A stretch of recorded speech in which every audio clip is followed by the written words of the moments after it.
Hey guys! Ayan na, magpapa-car wash tayo for today's video. Wow! Ayan, si Boss Dindo. Guys, ganito magpa-car wash na. Yun nga guys, no, bali, dahil nga maganda yung panahon ngayon, tapos nga magfo-fall. So ayan, naisipan namin car wash na lang para at least malinis din yung floor mat. Kasi nga, ang dumi-dumi na ng floor mats namin. Tapos, ang hirap niya linisin kasi nga parang may mga nanunuot na alikabok dun sa gilid-gilid. So, ayan. Tapos, ayan, wait lang, maghuhulog na siya. So, ayan, maghuhulog siya. So, ayan. Tapos, pwede mo na siyang gamitin. Ayan na, guys. Uy, mahina lang. Wow! Ayan na siya, guys. At lakas ng pressure. So kami lang dito guys. Kita nyo naman parang ang linis agad. Tubig pa lang yan guys. Wala pang sabon yan.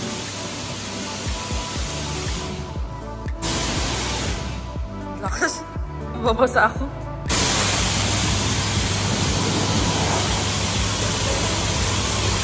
Yung basahan.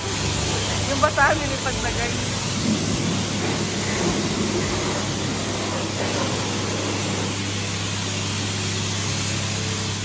Ayan na guys, parang naglalaro lang. Ayan nga, dahil ginamitan na natin siya ng panibagong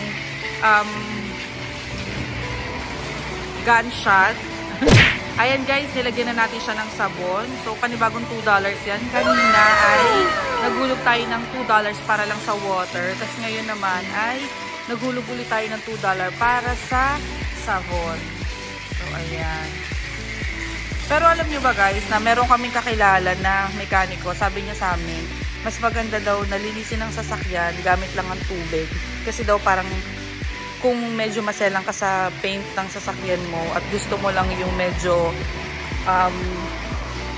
as is lang, ganyan, huwag daw masyadong gumamit ng sabon. Pero this time, dahil nga 2 beses pa lang kaming nagpapa-car wash sa buong taon, tapos the rest ng paglilinis ko ng sasakyan ay puro punas lang ng tubig, ganyan, tinatsaga ko punasan yung tubig. So, ayan. Ganyan siya. Diba? So, okay na din guys, diba? Tapos additional $2 ulit. So, ayan yung floor mats namin guys. Nililinis din niya yung floor mat kasi nga sobrang dumi na. At least ready kami sa fall tsaka sa winter. Kasi pag nag-winter dito guys, ay so...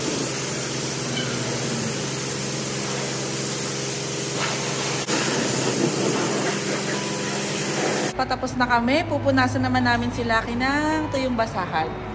Next.